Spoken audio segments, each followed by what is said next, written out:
Mobile গিলা গুচাই আপোনাৰ তুমি উভতি চাও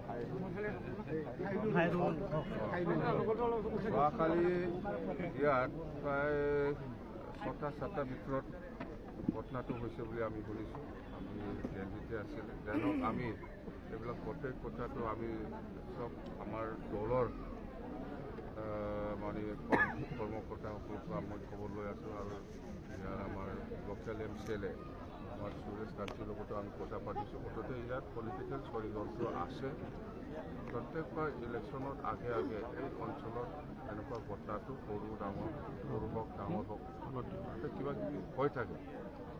যেনক আৰু আমি প্ৰশাসনক অনুৰোধ কৰিছোঁ যে যিসকলে এই ঘটনাৰ লগত জড়িত আছে সেইখিনি যাতে সোনকালে ধৰে আৰু এই অঞ্চলৰ ৰাইজে এই গৰিয়াজাৰ অঞ্চলত আউটপোষ্টৰ কথা কৈ আছে। আগৰ দিনতো আউটপোষ্ট বিচাৰিছিলোঁ, আজিলৈকে হোৱা নাই। মই মুঠতে দিছপুৰত আলোচনা কৰিম সেইবিলাক কথাটো। আৰু সেই ঘটনাটো টোটেলি পলিটিকেল কনস্পিৰেচি আছে, যেহেতু প্ৰত্যেকবাৰ ইলেকশ্যনত আগে আগে এইবিলাক ঘটনা এই অঞ্চলত হৈ থাকে। এটা আহ্বান যে এই অঞ্চলত যিমান দল সংগঠন আছে বা জাতি জনগোষ্ঠী আছে সকলোৱে প্ৰশাসনক সহায় কৰক, এই দুৰ্বৃত্তক যাতে অতি সোনকালে ধৰিব পাৰে। মূলত কোন জড়িত বুলি চাই আপুনি? এইটো নিৰ্বাচনী এটা প্ৰতিহিংসা বুলিয়ে ক'ব লাগিব। নাই এইটো আপুনি চাওক, LDBটো সেইদিনা গোটেই অস্ত্ৰটো দি দিলে। এতিয়া BTC অঞ্চলৰ কোনো বড়ো সমাজৰ লগত অস্ত্ৰ নাই। এতিয়া খালি অস্ত্ৰ আছে চেজফায়াৰত থকা আমাৰ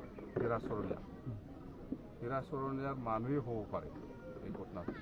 মই ডাইৰেক্ট কৈ দিলোঁ হীৰা চৰণীয়াৰ লগতহে অস্ত্ৰ আছে। অবৈধ থাকিব এতিয়া সেইদিনা চব দিল আমাৰ হাতত নাই, কোনো বড়ো MTBৰ হাতত নাই। এতিয়া আছে খালি হীৰা চৰণীয়াৰ লগত অবৈধ অস্ত্ৰ আছে, তাৰ মানুহে মাৰিছে। সেইবোৰ জব্দ কৰাৰ ক্ষেত্ৰত আপোনালোকৰ মই পুলিচ নেকি? মই জব্দ কৰিব পাৰিম, পুলিচে কৰিব। মই প্ৰশাসনক অনুৰোধ কৰিছোঁ, প্ৰশাসনে এইটো চাব। মুঠতে ইয়াত হীৰা চৰণীয়াৰ মানুহ ডাইৰেক্ট ইনভল্ভ আছে।